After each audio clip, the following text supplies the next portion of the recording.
Eh, Perfecto. Muy bien. Los que se vayan sumando, si quieren, pueden ir presentándose en el chat, nombre, colegio e institución. Y por supuesto, levantar la mano si tienen alguna pregunta para Carmen. Carmen, muchas gracias por acompañarnos hoy y por tu tiempo. Todo tuyo la presentación. Bueno, muchas gracias, buenos días a todos. Sí, una apreciación nada más es que fui directora de Salud Ambiental y Ocupacional hasta el 2016 y en este momento estoy como asesora en políticas de salud, ambiente y cambio climático desde entonces, ¿no? Desde el 2016 en el Ministerio de Salud. Y bueno, soy uno de los representantes del Ministerio ante el Sistema Nacional de Respuesta al Cambio Climático. Estamos en el sistema desde el año que se formó y bueno, hemos trabajado en estos temas con el equipo de compañeros del Ministerio de Ambiente. La idea de hoy es introducirnos en algunos conceptos sobre cuál es la relación de salud, ambiente y cambio climático, cuáles son los riesgos y impactos del cambio climático en la salud, qué medidas de adaptación y mitigación podemos hacer desde el sector salud y co-beneficios para la salud de aquellas acciones de mitigación que realizan otros sectores. Y cómo podemos entonces trabajar con la información y los datos que están disponibles. Bueno. La relación del ambiente o del cambio climático y su impacto en la salud no es algo nuevo, no es algo desde que estamos en el convenio de cambio climático, sino que fíjense en que el padre de la medicina, Hipócrates, ya planteaba que para tener estudiar correctamente la medicina, se tendrá que tener en cuenta algunos puntos. Primero, considerar qué efectos puede producir cada estación del año. O sea que fue un pionero en lo que tiene que ver con la relación del clima y las estaciones y la salud de la población, de las personas, ¿no? Porque ya se planteaba que no son todas iguales, difieren ampliamente con los cambios que hay. Asimismo también a los vientos cálidos y fríos, especialmente los universales, ¿no? Pero también aquellos que son peculiares a cada región. También considerar las propiedades físicas, las propiedades del agua, ¿no? Porque hay propiedades físicas en cuanto al sabor, el peso, y que hay diferencias de una zona o región a otra. Las características del suelo, del territorio, si es llano, seco, boscoso, o aguas abundantes, y el modo de vida, que ahí sí son determinantes ambientales, el modo de vida que les place a sus habitantes. Ahí si son bebedores, comen en exceso, entonces ya es algo que tenemos muy en cuenta en la salud, que son los estilos de vida. Así que esto que estamos hablando de 400 años antes de Cristo, ya lo estaba manejando el sector salud.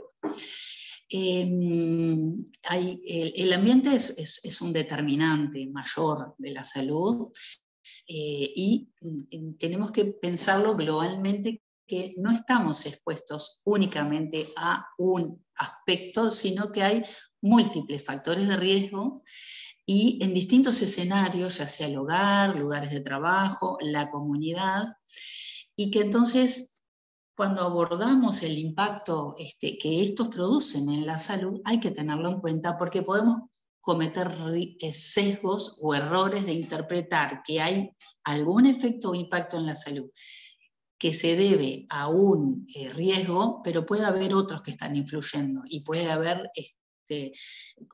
coadyuvantes, ¿verdad? Entonces, como ven ahí en el cursor, el cambio climático es uno de ellos en primera línea, pero tiene que ver con los entornos urbanizados, o no, si son zonas rurales o urbanizadas, y sin duda la urbanización genera un impacto, tiene cosas positivas, pero también hay un impacto en la carga de la mortalidad.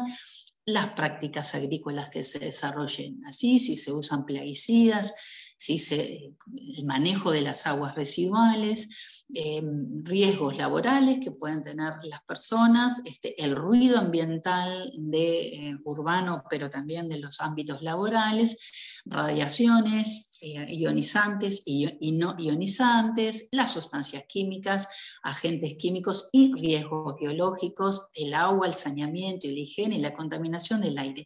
Y estos aspectos además se ven también transversalizados por los efectos del cambio climático en sí mismo, ¿verdad? Si bien está puesto como un factor de riesgo para nosotros, también el cambio climático en sí mismo influye en los demás.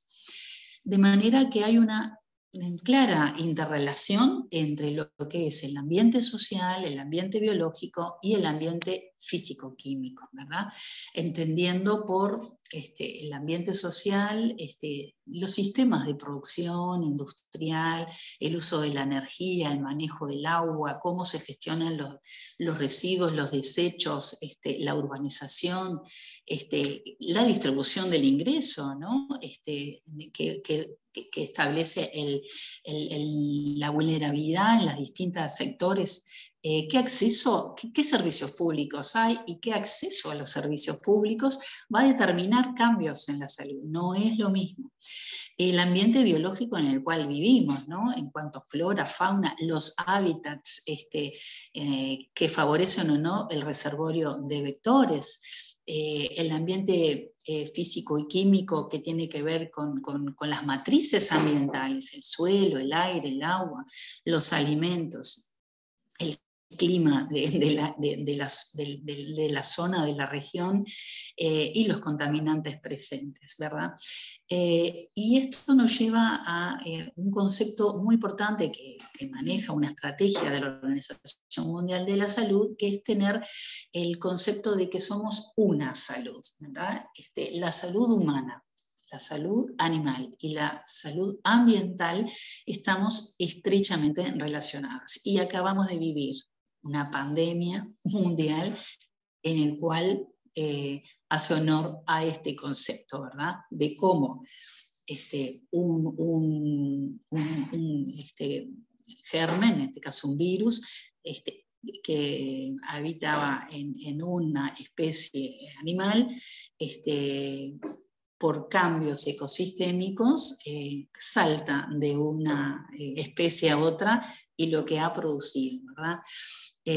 Así que hay una altísima interdependencia, y que esos son aspectos que sí o sí tenemos que tomar en cuenta. Y ustedes verán que, por ejemplo, acá, por tomar algunos, ¿verdad? O sea, no son exhaustivos, estos son algunos ejemplos, pero el movimiento de las poblaciones, tener en cuenta poblaciones migrantes, los determinantes sociales que tienen que ver con el ingreso, el acceso a la salud, el acceso a la educación, la dieta, la seguridad alimentaria, y ahí ya está pintada mitad salud humana, mitad animal, por el impacto que hay también en cómo se manejan esas cadenas productivas, esos sistemas de producción, el uso de antibióticos o antimicrobianos en los cultivos y en los animales, que hace que también eso luego tenga un impacto en la salud por la resistencia antimicrobiana, que no viene al caso ahora, ¿verdad? Por eso hay antibióticos allí mezclados también. Cómo es la producción ganadería intensiva, la prevalencia o no de determinados vectores que sabemos que hay.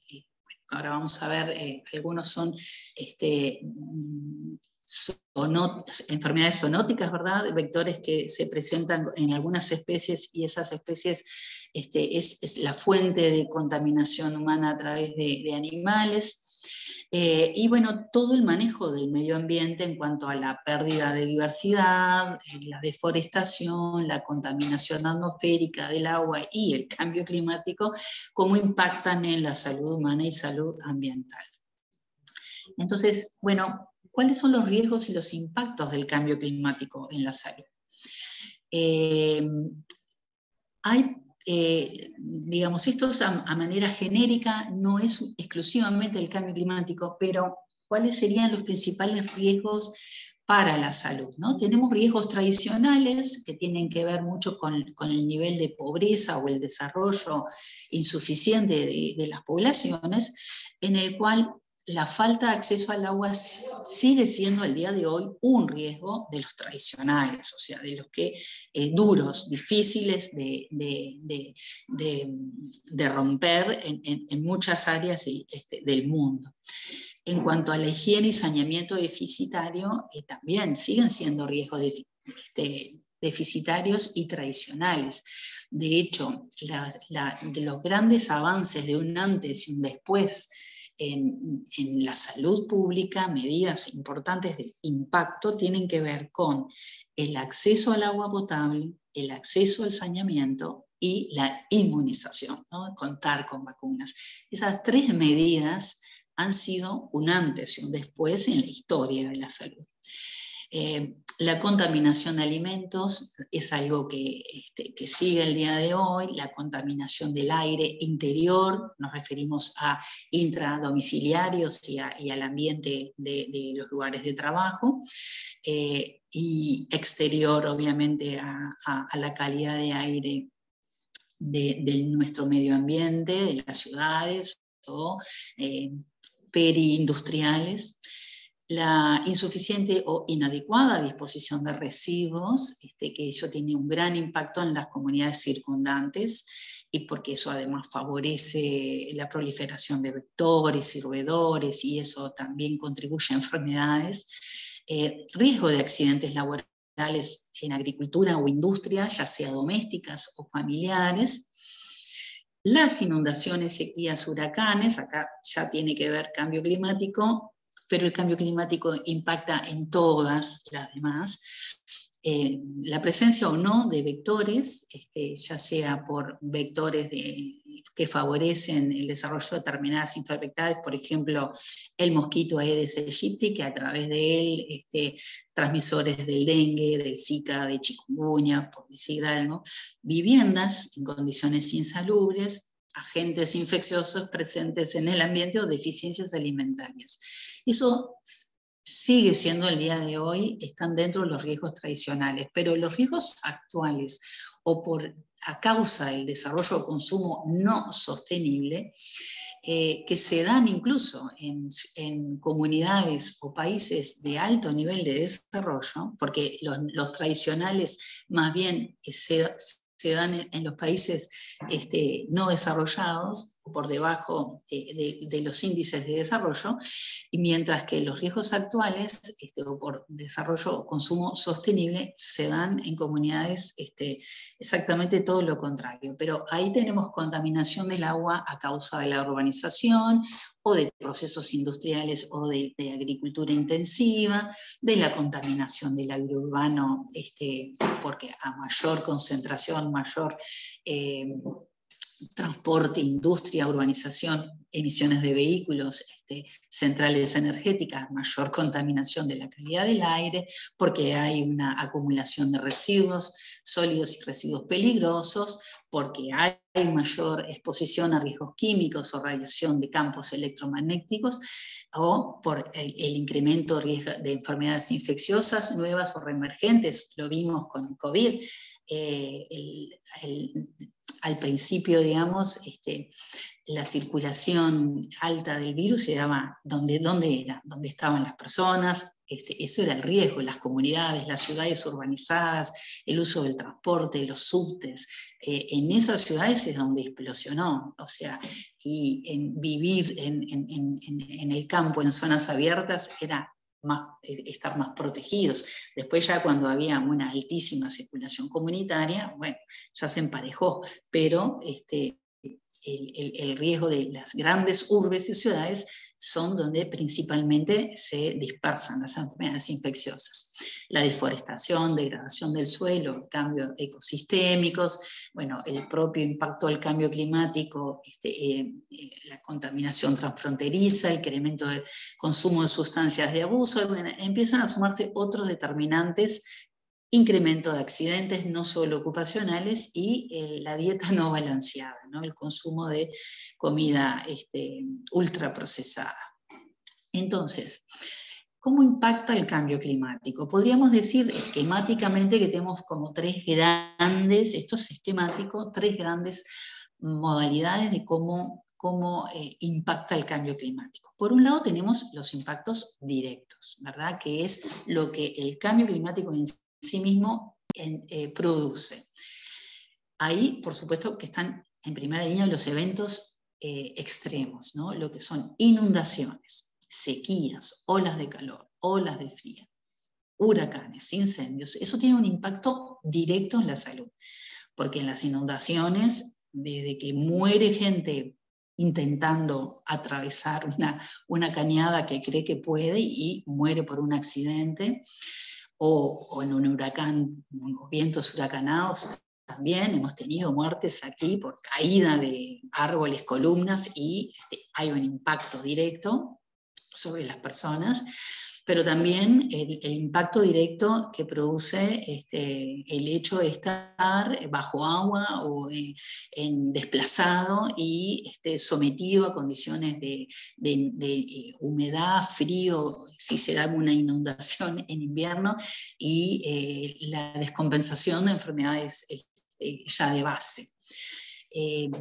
Las sequías o olas de calor, por ejemplo, bueno, también, ¿no? O sea, en las olas de calor tenemos muertes por colapso y por deshidratación. Y en frío polar también hay muertes de personas por dormir a la intemperie o trabajar a la intemperie o estar a la intemperie. Entonces, esos son impactos directos y sucede el cambio climático y hay un impacto directo en la salud. Luego hay cambios ambientales generados como respuesta al cambio climático global. Por ejemplo, el incremento de la temperatura media paulatinamente en nuestro país ha favorecido el desplazamiento, cambios ecosistémicos y el desplazamiento y el avance de ciertos vectores de enfermedades transmisibles, como es el dengue, pero a través de la Aedes aegypti, que no solo transmite el dengue, sino Zika y chikungunya, pero también hemos tenido el descenso desde las zonas tropicales y de Brasil de la presencia de leishmaniasis, ¿verdad? Ustedes han visto que hemos tenido casos de leishmaniasis a nivel de perros en la zona norte, Salto, Artigas, Paysandú, y también ya hemos tenido casos en humanos. Esos ecosistemas, también esos cambios en la temperatura y por el uso del suelo y sumado al nitrógeno y al fósforo, hacen favorable para la proliferación de floraciones algales. Y hay cianotoxinas, y hay sustancias, floraciones tóxicas para la salud humana, tanto por exposición al agua recreacional, cuando hacemos uso de esos ríos, arroyos, o incluso han aparecido en aguas saladas, también como el agua de consumo humano, ¿verdad? A más allá de las floraciones algales, otras enfermedades transmitidas por el agua, como es, por ejemplo, leishmaniasis, que vamos a ver unos ejemplos, o hepatitis A. Y finalmente, un tercer impacto a la salud es el que aparece como consecuencia de la transformación económica inducida por el clima. Por ejemplo, si hay una plantación y tenemos una granizada o una sequía, o quedaron bajo agua una plantación de papas o zanahorias, o se cayeron por una granizada una plantación, cosecha de duraznos, por decir algo, va a haber un impacto directo sobre el alimento. Entonces se va a encarecer, o no vamos a tener, y lo poco que tenemos se encarece, y va a haber una población que no va a poder tener acceso a esa alimentación, ¿verdad? Entonces ahí hay un impacto de la salud a través de un menor acceso al alimento seguro. Por lo tanto, son 3 maneras de pensar de cómo encarar los impactos del cambio climático en la salud humana. Y estos, bueno, son algunos ejemplos. Entonces, en cuanto a las temperaturas extremas, olas de frío o olas de calor, digamos, el impacto en la salud humana en una ola de calor, que no hay lluvia, favorece que el material particulado permanezca más en el aire, y a su vez en las olas de frío, bueno, la temperatura extrema impacta directamente en aquellas enfermedades que ya tenemos de base, porque hay algo muy importante a tener en cuenta, que el cambio climático no tiene ninguna enfermedad patognomónica en sí misma. No hay ninguna enfermedad que diga, esta es por el cambio climático. En realidad, nos impacta a lo que ya tenemos de base. O sea, todo lo que cada comunidad, cada región tiene en su perfil de salud como enfermedades de base de esa comunidad, se van a ver impactadas por el cambio climático. Entonces, ante una ola de calor, por ejemplo, nosotros que tenemos nuestra principal carga de morbilidad son las enfermedades crónicas no transmisibles, cardiovasculares, respiratorias, diabetes, obesidad. Bueno, en una ola de calor se nos descompensan los pacientes cardiópatas o los que tienen enfermedades respiratorias ya de base, por ejemplo, porque no hay lluvia y el material particulado está suspendido. Y a la inversa, en invierno, en las olas de frío, hay una vasoconstricción y pueden tener un angor, hasta un infarto y morir, o un AVE, un accidente vascular encefálico, ¿verdad? Lo mismo, bueno, ante fenómenos meteorológicos extremos, como las invasiones o sequías, huracanes, lo mismo, se nos descompensan esas enfermedades de bases que tenemos, a lo que se suman los accidentes fatales, y a lo que se suma además el impacto en la salud física y mental, ¿no? Porque ante cualquier evento de desastre, hay afectación de nuestra salud mental y de la población que está afectada, que no solo sufre el estrés postraumático, sino la angustia de la pérdida de su vivienda, de su trabajo, de su continuidad educativa. En general también hay un sesgo en cuanto a género, porque cuando tenemos comunidades desplazadas, en general recae sobre la mujer o la hermana mayor el cuidado del resto de la familia que está, por ejemplo, viviendo en una carpa o en un gimnasio que se acondicionó como respuesta rápida a ese desplazamiento, y después es la primera que falta entonces al trabajo o al sistema educativo, y es la que tiene que también las mujeres en el retorno al hogar encargarse de la limpieza y el deterioro y clasificación de todo lo que hay que tirar y de lo que nos va quedando.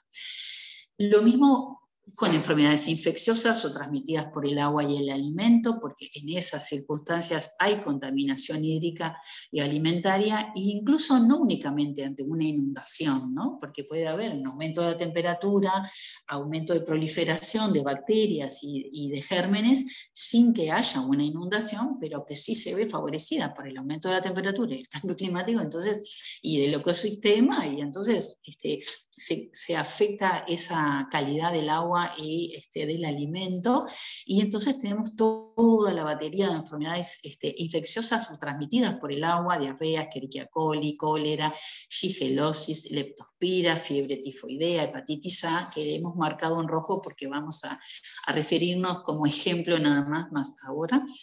Y bueno, como ya dijimos, las enfermedades infecciosas transmitidas por vectores, porque se produce modificación de la distribución de los vectores, por ese cambio del ecosistema y de la biodiversidad y condiciones favorables para la implantación de ellos, ¿no?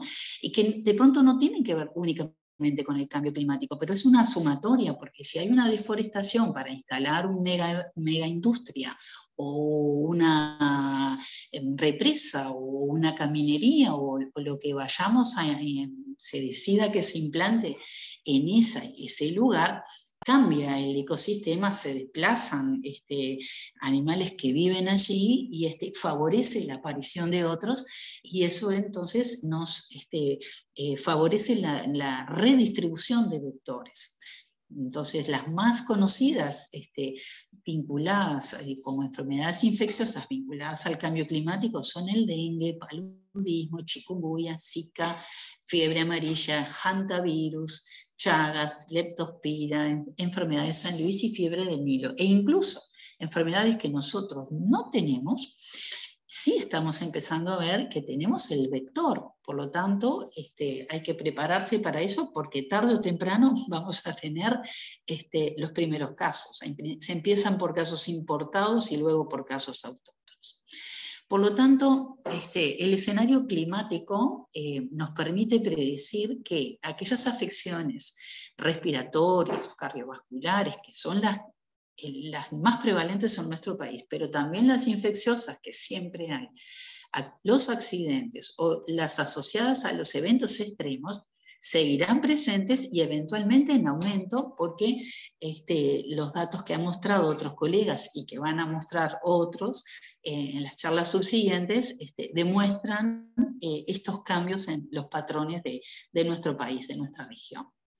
Por lo tanto, incluso afecciones ausentes en Uruguay, pero endémicas en el continente, podrían arribar porque encontrarían condiciones climáticas favorables, como ya dijimos, y impactos, como por ejemplo las inundaciones y lluvias, que es dentro de los eventos extremos más frecuentes también en nuestro país, nos producen interrupción del suministro del agua potable o alteración de la calidad del agua, claudicación de los sistemas de saneamiento, condiciones propicias para la producción de vectores y transmisión de enfermedades, floraciones algales, lo cual esto impacta directamente en la salud humana. Recuerden, bueno, por ejemplo, hace unos años la planta nueva potabilizadora de agua en Dolores, en Mercedes, se vio bajo agua en una de las inundaciones, allá por el año 2007 o 2009. Entonces, una planta nueva, ¿no?, potabilizadora, quedó totalmente bajo agua. Entonces, cómo hay que tener en cuenta las predicciones en cuanto a los procesos productivos industriales y de desarrollo, ¿no?, de las comunidades. Esto es un ejemplo para mostrarles simplemente de 3 años, 2005 a 2007, de casos de hepatitis A en los departamentos del Uruguay. Están en 2005 está graficado en azul, en rosado el 2006 y 2007 en amarillo. Y nosotros vimos esos picos que sucedieron, por ejemplo, aquí en Artigas, en el año 2005, y en Soriano, que se dieron con periodos de grandes sequías. Eso luego se repite en el año 2006, pero cambia los departamentos, porque nosotros aquí, tanto en Soriano como en Artigas, ya se había, como medida adaptativa y de respuesta, se vacunó a los niños menores de 5 años con la vacuna de hepatitis A. Y ya en el 2007 estaba introducido en el carné de todos los niños. Empezamos por esas zonas y luego ya fue una política sanitaria de respuesta. Al día de hoy ya no tenemos estos casos, ¿verdad? Esto ya no lo encontramos. Y otra enfermedad transmisible que tiene que ver con el ciclo hidrológico es la leptospirosis. Es una enfermedad causada por una bacteria que la transmiten algunos animales salvajes y domésticos, como bien ratones, roedores, pero sí domésticos, ¿no?, vaca, perro, y se transmite, es una considerada zoonosis. Acá está el roedor como transmisión animal transmisor, es una zoonosis porque es enfermedad que es transmitida por las fuentes a través de contaminación animal.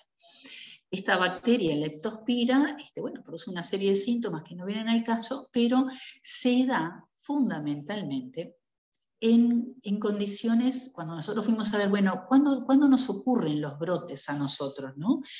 Tiene que haber la puerta de entrada son lesiones en las manos, cutáneas, en los pies, que a veces imperceptiblemente, pero tenemos en las manos o en miembros inferiores, y tiene que estar en contacto con el agua que a su vez tiene el virus que fue defecado o orinado por el animal que lo está padeciendo, ¿no?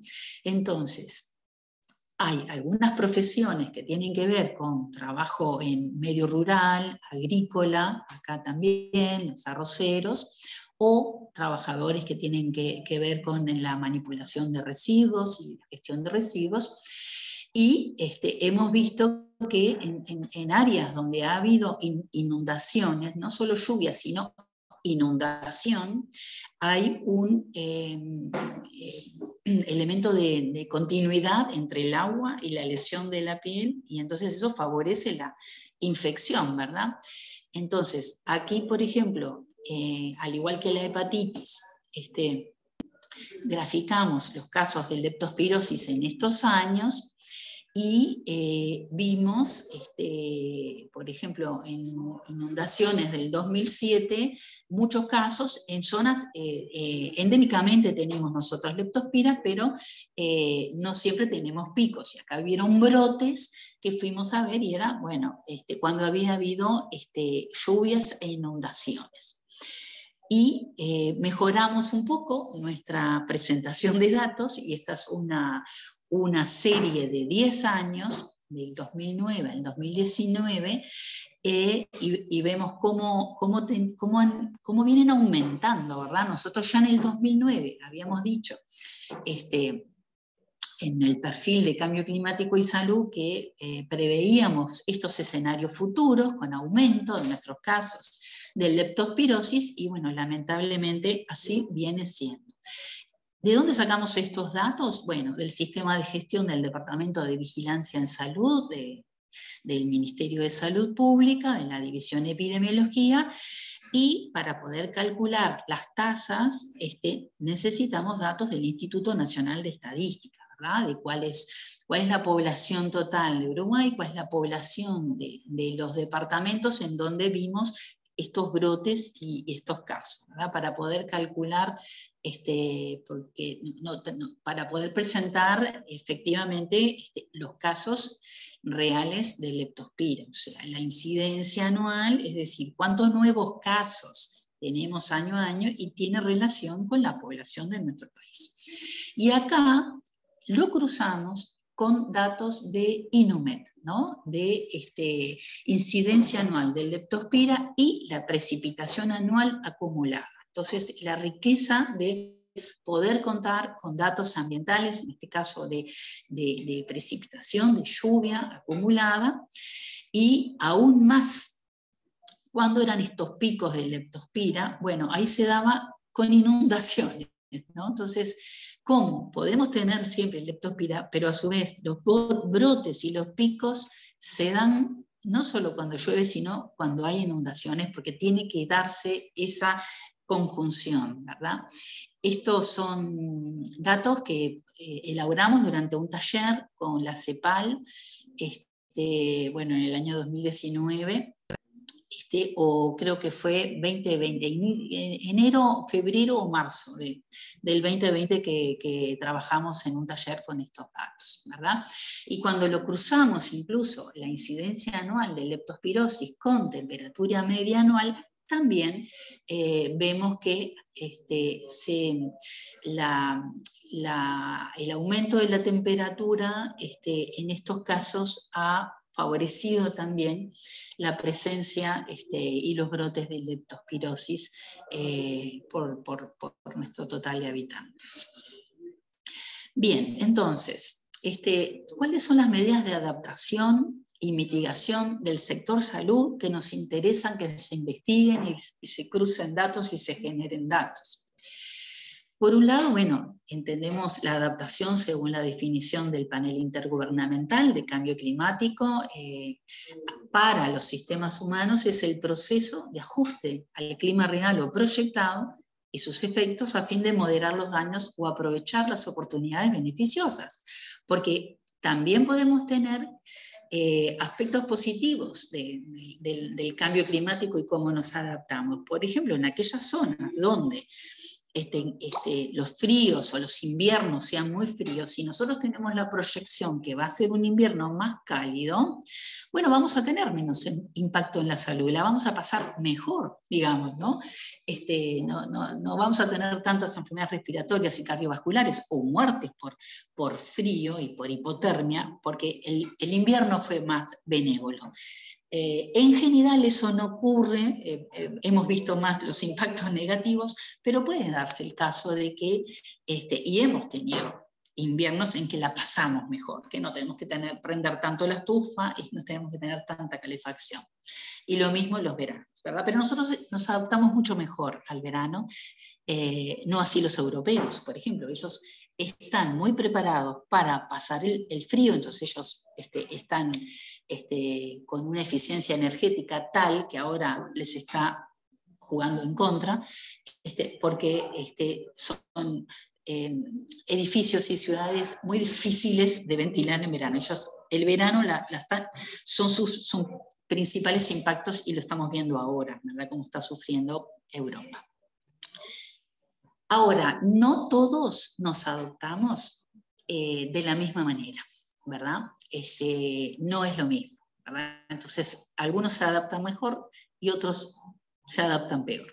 ¿Por qué? Por la vulnerabilidad que hay que tener en cuenta de la vulnerabilidad de esas poblaciones.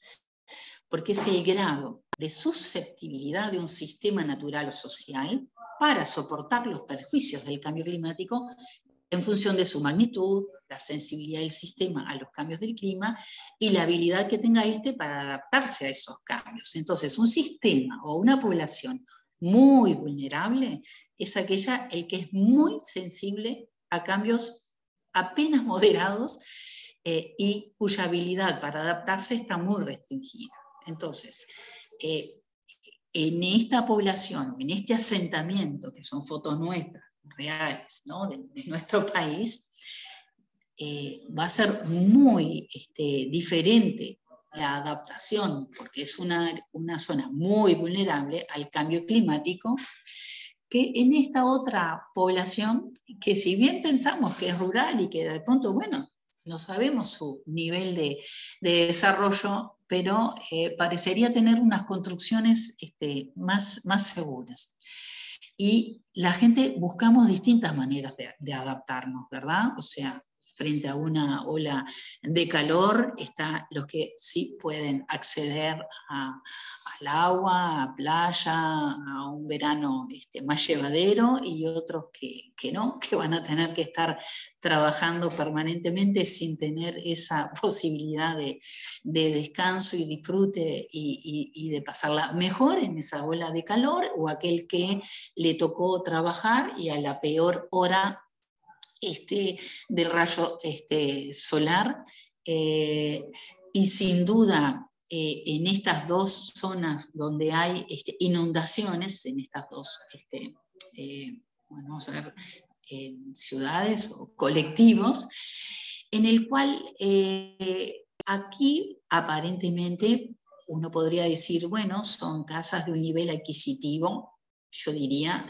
medio alto, en el cual los pobladores se están transportando en lanchas, parecería acá. Y seguramente estas casas deben de tener seguros, o sea que ocurrió el desastre, bueno, habrá pérdidas, pero están aseguradas.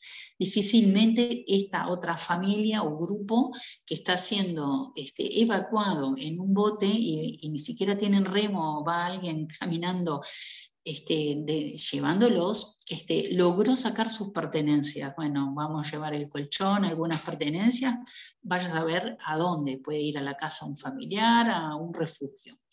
Y lo mismo estos otros chiquilines que van con un gomón y usan de remo una escoba. Entonces, la capacidad de adaptarse es muy importante para tener en cuenta la vulnerabilidad y hay que tener en cuenta la vulnerabilidad de esas poblaciones para poder calcular el impacto y políticas públicas, en este caso, bueno, sanitarias, sociales, que puedan dar respuesta y evitar esta situación de futuro. Por lo tanto, son aspectos también muy importantes a evaluar, a estudiar y a cruzar los datos.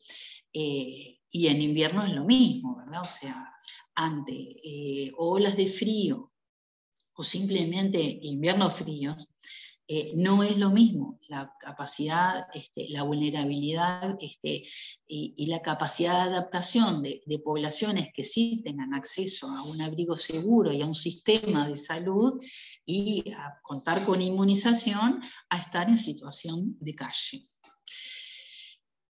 Ejemplos de medidas de adaptación. Bueno, ¿qué ha hecho el sector salud en el mundo para adaptarse? Porque además siempre nos decían, bueno, a nosotros nos queda, voy a ver cómo andamos de tiempo. Bien, a nosotros nos queda adaptarnos, nada más. Bueno, entonces, para poder adaptarnos a estos impactos tenemos que tener, en primer lugar, capacitación de cambio climático y salud para los equipos de salud, pero también para la población en general. Desarrollar sistemas de alerta temprana ante eventos extremos, olas de frío, olas de calor, huracanes. Desarrollar indicadores de salud, ambiente y cambio climático, como por ejemplo esos indicadores que les mostramos de hepatitis o de leptospira, o sea, número de población afectada, en qué zona, ¿no? Y cuándo, dónde la estaríamos viendo. Determinar la carga de enfermedades asociadas al cambio climático. ¿Cómo nos pega el cambio climático en nuestras enfermedades crónicas no transmisibles, ¿verdad? ¿Cuántos años de vida perdidos? ¿Cuánto impacta eso a la sociedad? El no acceso por afecciones de salud al sistema educativo, al sistema laboral, ¿verdad? Y eso tiene un impacto económico. Lo vimos con la pandemia COVID. El desarrollo o readecuación de modelos predictivos del comportamiento de enfermedades asociadas al cambio climático y planes de prevención de enfermedades transmisibles por vectores sensibles al clima o fortalecer los programas de inmunización. Todos estos aspectos tienen múltiples aristas para poder estudiar desde el punto de vista de la comunicación, de los tomadores de decisión, de periodistas, de información a la comunidad, pero también para fortalecer las políticas públicas de los programas de inmunización, dónde están las poblaciones, dónde establecer puestos fijos o móviles. Lo estuvimos aplicando en vivo y en directo con COVID. Fortalecer la promoción de salud, esa es una sigla, enfermedades crónicas no transmisibles, sensibles al clima, mapear las poblaciones vulnerables, ¿dónde están? ¿Verdad? Bueno, para poder tener una acción, una política sanitaria, primero hay que tener un diagnóstico de situación. Entonces, ¿dónde están esas poblaciones vulnerables que son las que más se van a ver afectadas? Y no me refiero únicamente a los asentamientos que mostramos o a las zonas inundables, porque también poblaciones vulnerables pueden ser las de las grandes ciudades o las ciudades costeras, ¿verdad? Porque también todos sabemos, ¿no? Que en Mercedes se inundan los barrios de mayor poder adquisitivo. Y nosotros que es muy importante el sector turismo, también tenemos un sistema de costas muy extendido y ahí hay impacto en la zona, las poblaciones que viven, las poblaciones que trabajan del turismo. Y ni que hablar de fortalecer la infraestructura de los servicios de salud. Nosotros decíamos que acá no pasaba nada en nuestros servicios de salud hasta que se voló el techo del Hospital de Dolores. Entonces, hay instrumentos, como ahora vamos a ver, que pueden medir cuál es el nivel en infraestructura que tienen los servicios de salud. Bueno, fortalecer los sistemas de agua seguras según las guías de calidad de agua de la OMS, en fin, la coordinación intersectorial para la respuesta y reducción de riesgos y desastres, el desarrollo de planes nacionales de adaptación del sector salud. Nosotros estamos trabajando ahora en contar con nuestro plan nacional de adaptación para el sector salud. En cuanto a la mitigación, que son las medidas destinadas a reducir las emisiones o mejorar los sumideros de gases de efecto invernadero, siempre se decía que, bueno, que nosotros desde el sector salud no teníamos mucho para aportar. Bueno, sin embargo, no es así. Esto es un ejemplo cualquiera de un país cualquiera, pero digamos, bueno, ¿cuáles serían los aportes de gases de efecto invernadero del sector salud, ¿no? Ahí cómo estamos, estamos medios mezclados porque nosotros usamos, me refiero al sector salud de gran porte, ¿no? Los hospitales de tercer nivel de atención, pero también tenemos los hospitales de segundo nivel y una amplísima red de primer nivel de atención primaria, lo que llamamos policlínicas y efectores en la comunidad, ¿no? ¿Dónde estamos? Pues todos gastamos energía, todos tenemos residuos y desperdicios, usamos mucho transporte, ambulancias, los autos que hacen los médicos de radio, ¿verdad? O vacunatorio, en fin. O la propia población que se traslada desde su domicilio hacia el prestador de salud y viceversa. Entonces, ¿cómo estamos acá? No nos vemos muy bien visualizados. Bueno, los estudios de esta ONG de Salud Sin Daños establecen que la huella climática del sector salud, si el sector salud, todo, ¿no? El mundo, fuese un país, seríamos el quinto emisor de gases de efecto invernadero más grande del planeta. Entonces, hay medidas de mitigación que los hospitales, que los prestadores de salud, digamos, podemos y debemos implementar, que son las prácticas de eficiencia energética, por ejemplo, instalación de fuentes de energía renovable o de mayor uso de energías renovables, cuál es el sistema de alumbrado de enfriamiento que usamos y que sean eficientes, implementar las compras de tecnologías renovables, el uso de transporte eficiente o promover prácticas que promuevan el uso de transporte público. Hay muchas universidades de salud u hospitales de salud que promueven el uso colectivo de venir no 4 cada uno en su auto, sino bueno, turnarse y hacer las cadenas. El sistema de compras verdes, o sea, de tener en cuenta dentro de los ítems de los proveedores, no aquel únicamente el que me vende más barato, las jeringas, lo que compre, las gasas, lo que vaya a comprar, medicamentos, bueno, la cantidad de insumos que se compran en un servicio de salud, bueno, poner la inclusión en los ítems de compra, bueno, ¿cómo es el sistema de producción de eso que me están vendiendo? ¿Quién es? ¿Cómo lo producen? Y si utilizan una tecnología limpia, verde. Entonces, priorizar eso, si es más caro, pero bueno, pero también es menos contaminante. Y optimizar la gestión, tratamiento y disposición sustentable de los residuos hospitalarios y con una política de minimización y reducción de residuos. Incluso ya todos los sector salud, desde hace años, estamos clasificando los residuos porque hay plástico de los, por ejemplo, sachets de suero y muchísimo plástico que usamos que es limpio y eso puede ser reutilizable y renovable, ¿verdad? Y lo mismo el cartón, sachets, en fin, de recuperar esos residuos. Nadie va a hacer una mamadera de bebé con esos plásticos, pero sí bolsas de residuos, baldosas plásticas, caños, en fin.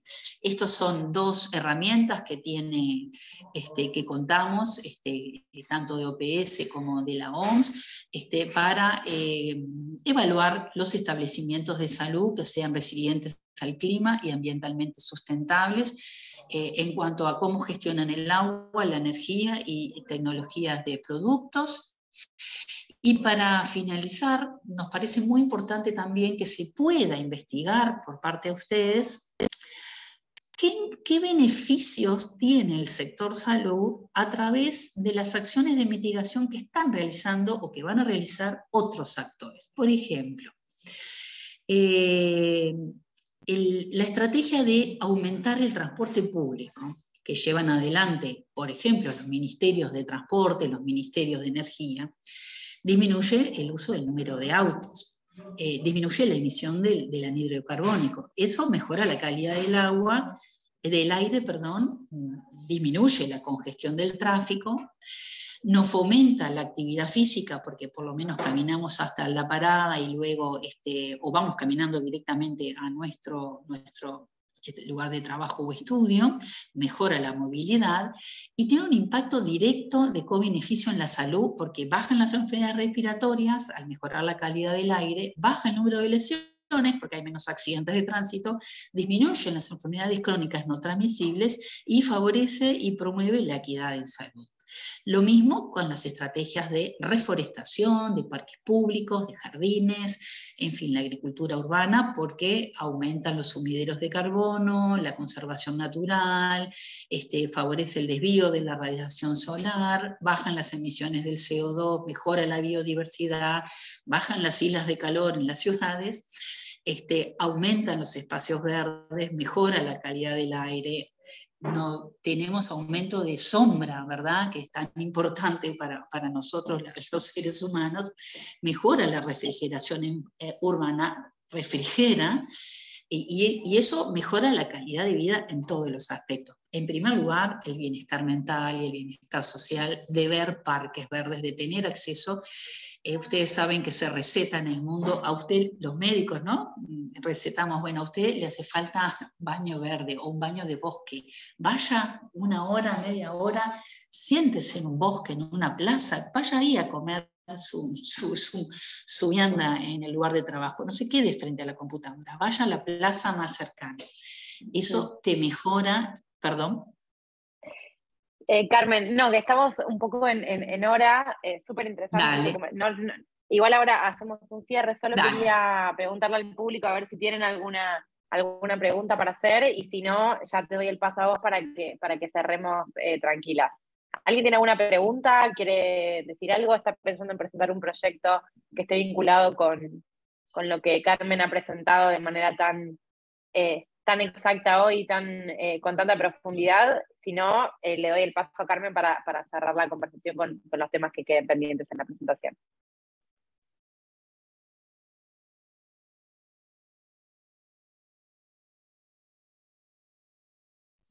Veo que no. Bueno, bien, muy bien, entonces... Terminamos entonces, porque esto es en cuanto a ciclovías, igual les queda aquí la presentación. Igual no hay problema, Carmen, cerrarlo tranquila.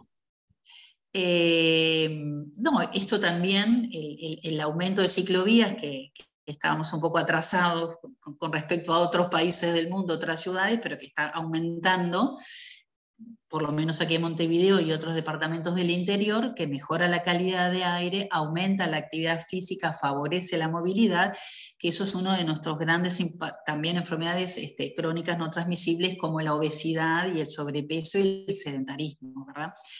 Y lo mismo en lo que tiene que ver con cultivos resilientes o la agroforestería, en cuanto a la mejora del acceso a alimentos y mejora de calidad de aire, que mejora el acceso, el estado nutricional. Y bueno, esto es otra cosa que también, en cuanto a techos o paredes verdes, que también favorece el impacto en la salud positivo, es la disminución de enfermedades relacionadas con el calor, o mejora la salud mental y el bienestar social. Para finalizar entonces, los 3 pilares de la promoción de la salud, en cuanto a la buena gobernanza, de fortalecer la gobernanza y políticas para que podamos elegir opciones saludables, ¿verdad? Las ciudades saludables, las estrategias de comunidades productivas y saludables, y el conocimiento sobre salud, ¿verdad? Entonces, invitarlos a generar proyectos que integren las variables salud cruzadas con los datos de clima, del uso de la tierra, de la movilidad del agua, del impacto de las zonas costeras, del uso de la energía y del transporte. Aquí quedan algunas referencias y por nosotros, nuestra parte, nada más. Muchas gracias. Muchísimas gracias, Carmen. Súper interesante toda la presentación. Creo que dejamos un montón de ideas para aquellos que estén pensando en presentar una idea o un proyecto vinculado a la acción climática, la salud y los datos. Podemos extendernos un poquito más porque arrancamos un poco más tarde. Si alguien quiere levantar la mano, si alguien quiere decir algo respecto de la presentación de Carmen, es ahora el momento, y si no, igual pueden escribirnos a la página en la página del concurso si tienen alguna duda, que se la podemos hacer llegar a ella. ¿No hay? Tan tímidos hoy. Sí, sin miedo. Bueno, yo vi en la publicación de Suárez, de Gustavo, que en la presentación, perdón, fue muy exhaustivo a cómo acceder a estos datos. Entonces es una solicitud de cualquiera de las modalidades que planteó Gustavo, es acceso a la información pública y en general, si son datos brutos de casos y tasas, o sea, ustedes calculan las tasas, pero la información de enfermedades hay un montón de enfermedades que son de obligación de reporte obligatorio al Ministerio de Salud, y esas se las conceden. O sea, obviamente son datos anonimizados, ¿verdad? No hay nombre de las personas ni quién padeció tal afección, ¿verdad? Pero sí el dato bruto, ¿verdad? Y sí también cuentan con información que esa sí está disponible en nuestra página de estadísticas vitales, de mortalidad y natalidad, eso sí. Muchísimas gracias, Carmen. Sí, también es muy importante eso, como digo, y poder combinar todas las charlas, un poco algunas de herramientas que mencionó Gus para acceder a la información pública, y bueno, y esta charla que nos dio Carmen respecto más a la vinculación de esos datos con una injerencia temática. Les agradezco a todos muchísimo por su tiempo. Inés, tenés una pregunta. Sí, por supuesto, adelante. Hola, buenos días. Bueno, les pido disculpas porque no puedo encender la cámara, pero quería preguntarle a Carmen, porque ahora estaba pensando en lo que ella comentaba, por ejemplo, gestión de residuos en los hospitales. Eso me hace pensar que ya tienen algo funcionando o algo desde la institución que ya están dando toda la gestión de, bueno, separar plásticos y tal para llevarlos a otro lugar con destino y un fin. También hablaba de compartir los medios de transporte. Entonces, algo que yo había pensado es una aplicación móvil que pueda conectar a las personas con un mismo destino. Por ejemplo, si yo vivo por Avenida Italia y voy a ir hacia el Clínicas, poder desde la aplicación conectarme con otras personas, y bueno, quienes estén en mi camino los levanto y compartimos el auto.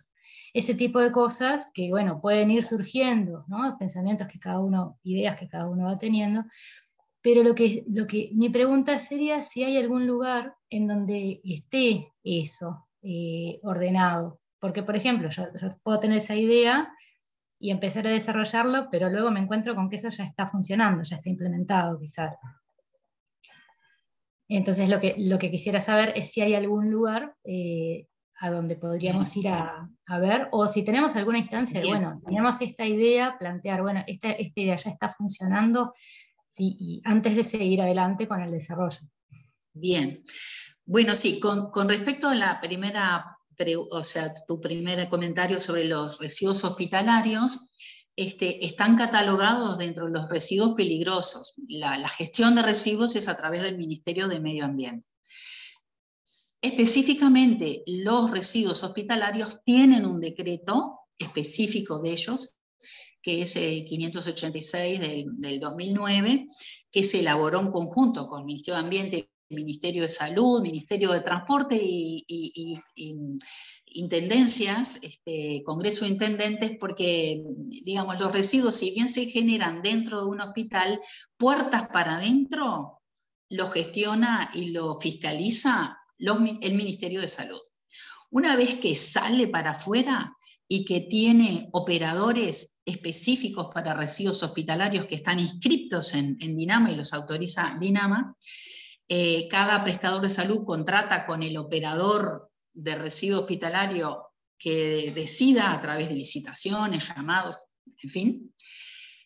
A grandes rasgos tenemos en Uruguay un horno de quema de residuos en Melo y después tratamiento químico por autoclave en Canelones y en Montevideo y en Maldonado. Y ahí ya interviene Medio Ambiente habilitando a esos operadores, pero las intendencias municipales de donde están insertados también tienen su que ver. Y cuando los camiones van de un departamento a otro, también interviene el Ministerio de Transporte, porque hay rutas nacionales. Entonces, esos son los residuos peligrosos, que son los cortopunzantes y biológicos, en fin, pero lo que se recupera, que está puesto en el decreto que favorecemos que se recupere residuos, queda un poco a criterio de cada centro hospitalario. Entonces, está bueno que, y nosotros aún no tenemos toda esa información recopilada, es algo que vamos a introducir con estas herramientas de la OMS y OPS, porque son como de checklist, para ver quiénes están recuperando eso y vendiéndolo, y quiénes necesitan acercarse a esos circuitos más pequeños de recolección. Hay muchas experiencias, pero que son locales, del Hospital X de tal lugar, que hizo una campaña de recolectar plástico y a su vez juntaron ellos sus propios plásticos para comprar un ecógrafo, por ejemplo, y para comprar tal cosa.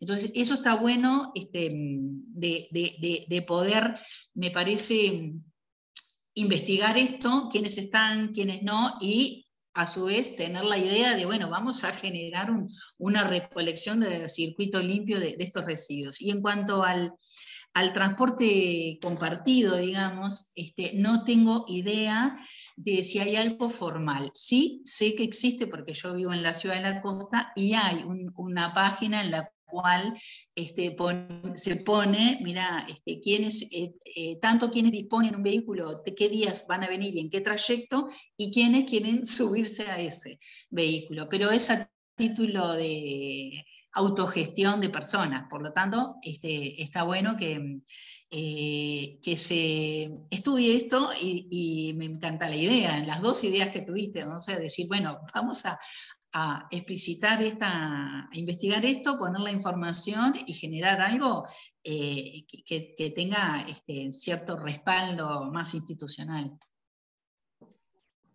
Ok, muchas gracias. Y en cuanto entonces a si tenemos después alguna instancia como para presentar la idea y comentarla antes de empezar a desarrollarla, para asegurarnos de que ya no esté eso implementado o que esté en vías de implementación. ¿Eso va a estar o está previsto? Quizás yo puedo tomar la palabra para responderle eso a Inés. La idea es que ustedes presenten su propuesta escrita a través del formulario que está en la página web. Esas ideas